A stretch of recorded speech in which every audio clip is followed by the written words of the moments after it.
The best people in the world that I've ever had the pleasure of being around are communists.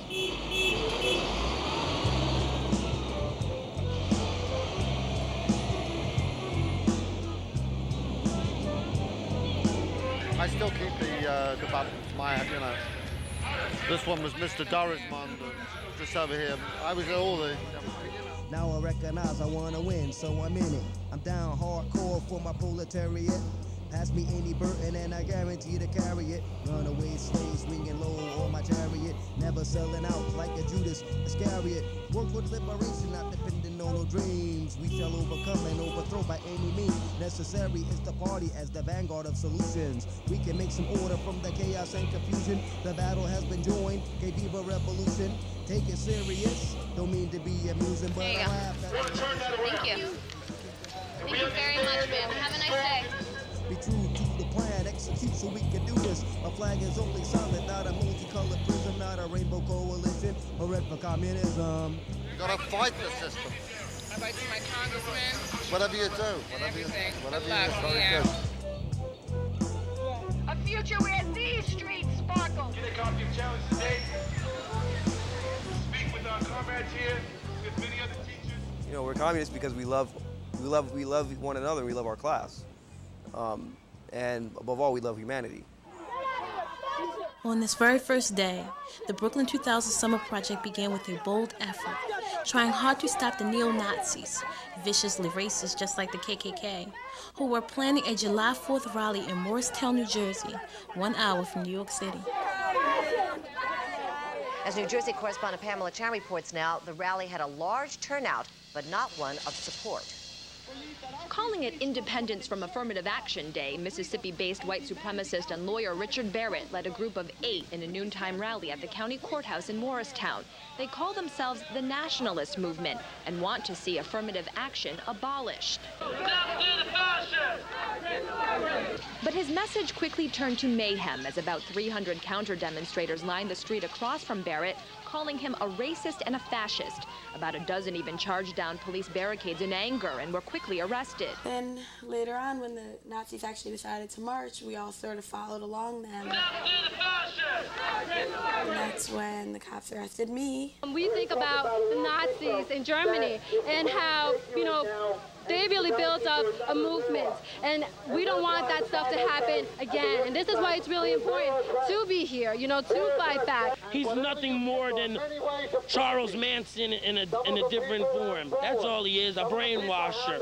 Today's show of events is typical of Richard Barrett's demonstrations. Described as an outcast even among bigots, he typically draws less than a dozen supporters, but hundreds of counter-protesters. Barrett, who is from New Jersey and a Rutgers graduate, has marched with the Ku Klux Klan. He claims to have members in 35 states, but in New Jersey, he was speaking to nothing but an empty street and those in opposition to his message. White supremacists who are trying to build a stronghold here in New Jersey that they are not welcome, they will not be tolerated, they will be called out, and we will break them. Jenkins and other groups, including the NAACP and the National Organization for Women, drowned out Barrett's speech by playing loud music. Some did more than just speak out. Barrett was escorted out of town. Demonstrators say their voices and actions were louder. It's in the right direction, stopping a man like this from growing and becoming powerful. It is appalling! It is appalling! The way that you protect that fascist filth! As a counter-demonstration grew angrier and angrier, the confrontation with police got ugly. One woman protesting racism broke through the police barrier and then was sprayed by police, not once, but twice. And she wasn't the only one, not to mention those arrested as the shouting match continued. At first I was just so scared and really worried, and then having that much time to sit around and think, I realized that I knew I had all these comrades outside and all these comrades working really hard to get me and everyone else out, and that I would be fine. And that's the only thing that kept me sane. It's a pretty simple question, sir. I'm just asking if you've marched with the Ku Klux Klan. I marched with the American people.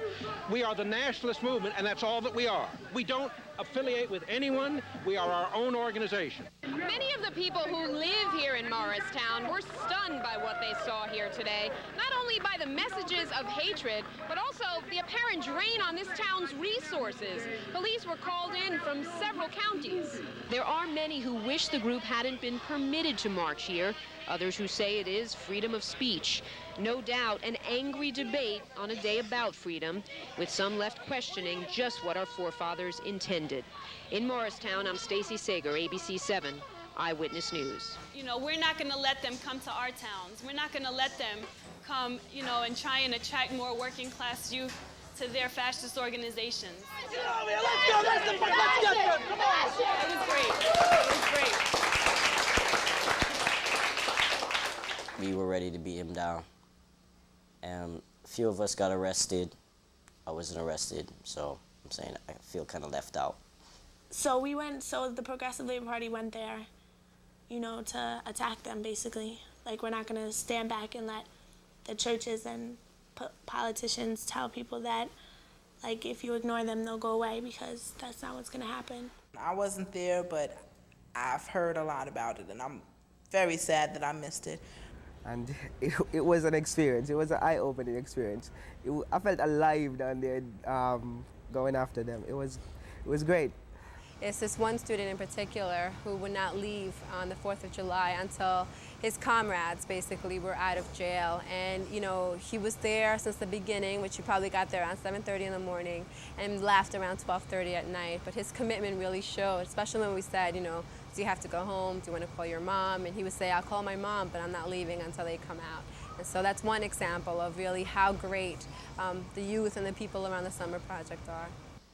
Well, my personal feelings about Morristown that day was excitement and a sense of fear that, hey, sometime I might actually get beat up by the cops.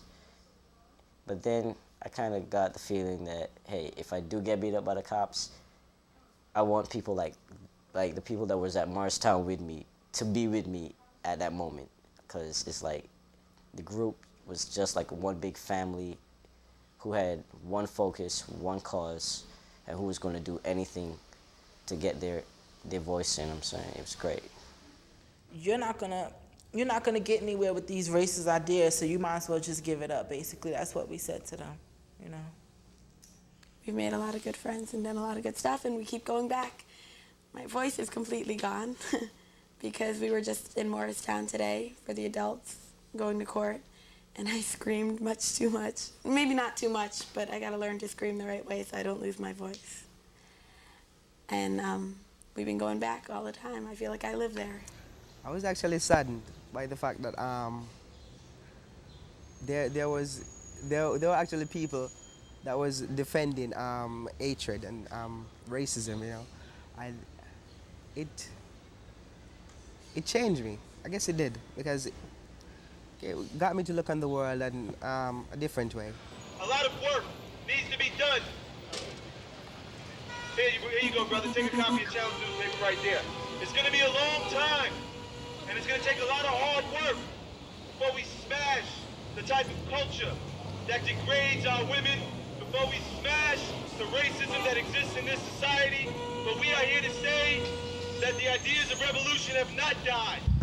We are here to say, coming straight out of the high schools, coming out of the community organizations, that a spirit of revolutionary communism lives.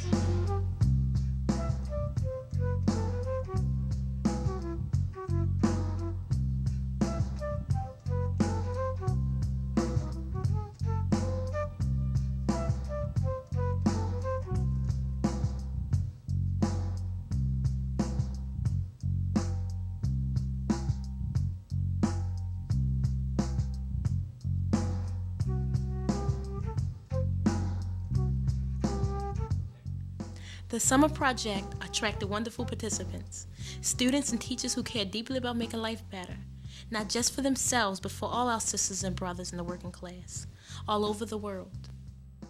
I was born in El Salvador during the Civil War there. I'm Mikey, student at Wingate. People just call me Simon, or Kermit for short. and I'm a student at Boys and Girls High School. I'm going into my senior year. I'm a poet, I'm an artist, and most of all, I'm a communist. You know, I still had a lot of questions about communism. You know, I remember going home and asking my father, you know, is communism good or is communism bad? I've been involved with the party for about 5 years, but I'm not a full-blown member because, you know, it's other conflicts I have to deal with. But I help as much as I can, and this summer project has been the most I've been involved in the party, and it's kind of helping my decision to join. The things that cause people to lean towards communism are the impulses that people have towards generosity, kindness, you know, wanting to see that everyone is taken care of, a real hatred for injustice, a real hatred for injustice, a real hatred for injustice, you know, all of the great qualities that people aspire to have. I'm also a member of the Progressive Labor Party. I have been for, I guess, about 5 years. And just like Jessica, 5 years. I hope I will be forever. I think I will. She will. I will. We will. You know, I ask my students to, you know, to say how they feel basically about police brutality or any of the experiences that they've had with racism or sexism. And then I try to say, well, do you think that any of these things can be changed under the system that we live in? And I think a lot of that sparks another conversation about the kind of world that we want to build, about the type of society they would want to build. And so I say, well, do you think it's possible to live in a world where there'd be no racism, where there would be, you know, no sexism? And then I try to say, well, you know, I'm trying to build a communist society. Building a society where how much money you have does not determine your worth as a human being. We need to build a society where our children will be safe in the streets and they won't have to be worried about being pulled over because their skin is the wrong color. On Thursday evenings, Hollywood-type movies were shown at the Progressive Labor Party office on Flatbush Avenue. After each week's movie, there was a lively discussion with everyone expressing their thoughts about the movie and agreeing or disagreeing with the cultural values the movie seems to support. That's basically it. I love the movie. I hated the movie. What? I love this movie, and I love the controversial character who is the principal, Morgan Freeman. I wish my principal was like him because he really had the bond with everybody and stuff like that. The beginning scenes really offended me because I've been teaching high school for 20 years and I've never seen any students behave remotely like that. And, you know, I think it was just a really disgusting stereotype about how the schools are like jungles. I don't know if anyone said it, but the film we just watched was Stand and Deliver. And lean on me. Oh, I missed the title. Thank you, everybody. Anyway, I agree with Joni. I think the film kind of flipped the reality. And it's sort of believable because in every distortion there's a little grain of truth, so you could identify with the characters and so on. But the reality is that human beings are not animalistic. It's, you know, it's a idea that capitalism has about the working class, that we're savage. The kernel of truth in that is that there is instability in the schools and there is a certain amount of chaos. But that's not because of the kids, that's because of the systemic inequality in capitalism. It's a complicated thing, and I think Rob is really right that the basic issue is teaching people that the only way they can be dealt with is be beaten down or slapped around or humiliated or afraid of being humiliated, so let's hold the line. What the movie is advocating is that we need fascism, we need fascist tactics in order to keep working class kids in line. The point about the rise of fascism in Germany is a good comparison because the movie really makes it seem like the only solution to chaotic conditioning, you know, or bad conditions is a fascist like this or a dictator like this. One of the most dangerous things was the view of reality. Like when he stood up on the stage and he told all the students in the beginning, you know, if you don't make it, you can't blame your parents, you can't blame society, you can't blame anybody, it's your fault. Yeah, I think these are all good points, and I just like to agree with all of them. You're all very smart comrades, and I'm pleased to be in your presence. Many participants felt that the best event of all was a trip to Boston, which commemorated the anniversary of the 1975 Summer Project 25 years earlier. That courageous Boston 75 Summer Project has been described as the last great battle in the civil rights movement.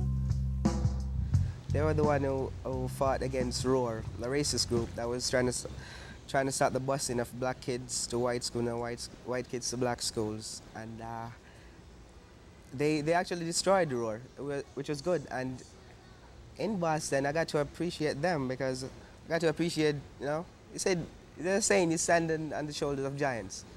I got to meet some of those giants, and it was a great experience. I guess thinking back at the years, since I joined the party, I've really seen how really it is important in my life, and how it's really important, I think, for the working class. I think before the party, I had a lot of confusion about my life, and I think most of the time that we're taught really to look down on ourselves if we don't accomplish a certain thing or if we're not able to buy a certain thing. And the party really gave me an understanding of capitalism and of the world, and the world that we can actually change.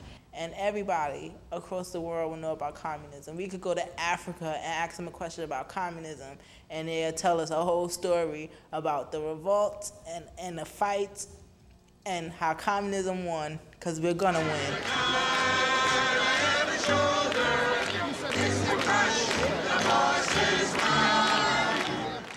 The last night of the Summer Project was celebrated with a wonderful, enthusiastic dinner event. Many people attended, and speeches paid exciting tribute to some of the project's greatest highlights. It's time to bring a brand new day to end the pain. It's time for a change, the revolution is in range. It's time to bring a brand new day to end the pain. It's time for a change, the revolution is in range.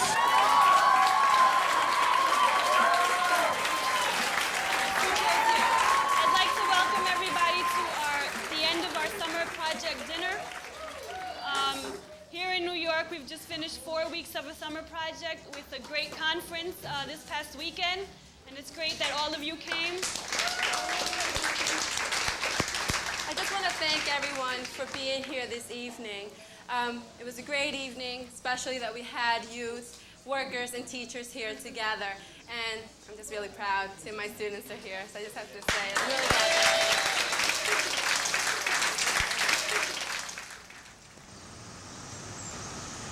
1 year later, Richard Barrett and the nationalist movement returned to Morristown on the 4th of July, 2001. Police were out in full force this year. More than 350 moved in hours before the appearance of Richard Barrett. Progressive Labor Party had a lot of discussions about coming back, and we decided that we had to. Fascism cannot be tolerated. It must be stopped. Jail the fascists, not the protesters.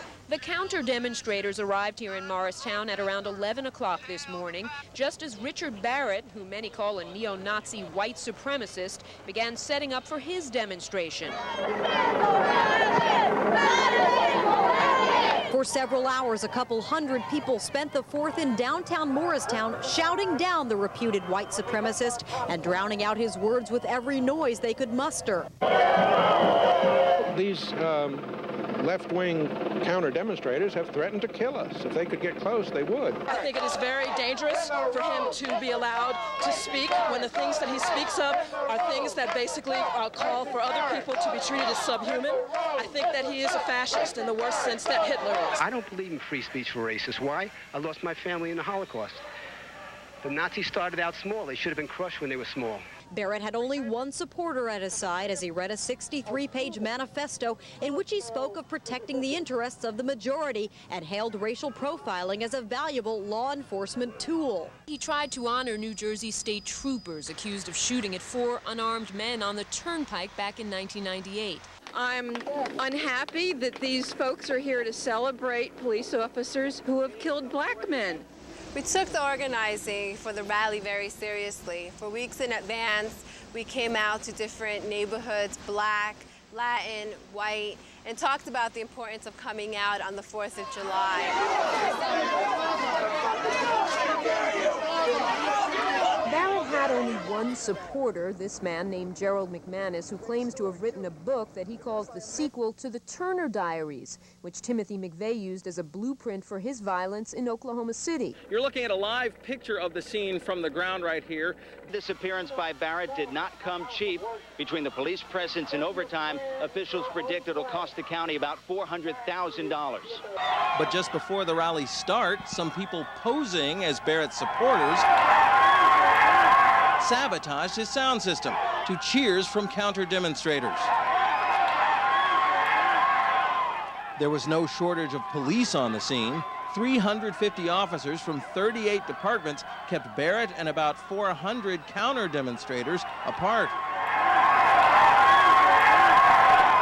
A couple of young men claiming to be with him trashed the podium and sound system as he was about to speak. 3 people were arrested today, including 2 young men who posed as sympathizers helping Barrett set up before suddenly knocking over a podium and speakers, rendering the sound system useless. Payment said they want to help. Payment said they want to help. Payment said they want to help. Payment said they want to help. Barrett, now down to a megaphone, was tough to hear over chanting protesters. You know, we came out on the 4th of July and we realized that collectively this was a big step for the party, that we helped to make it a successful rally and demonstration as a collective once we are willing to fight back and struggle against our individualism and fear. Barrett says he'll be holding rallies in other states, but for now has no plans to return to Morristown. The 4th of July rally was an important victory for the working class and for the party, but it's not enough. In order to end racism, we need to smash the system that benefits and creates it, capitalism.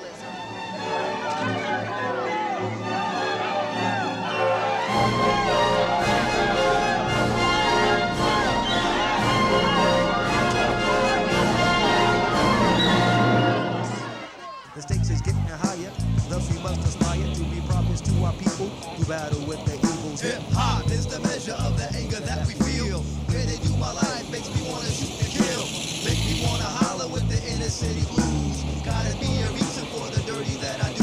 Hip-hop is the measure of the anger that we feel. Where they do my life makes me want to shoot and kill.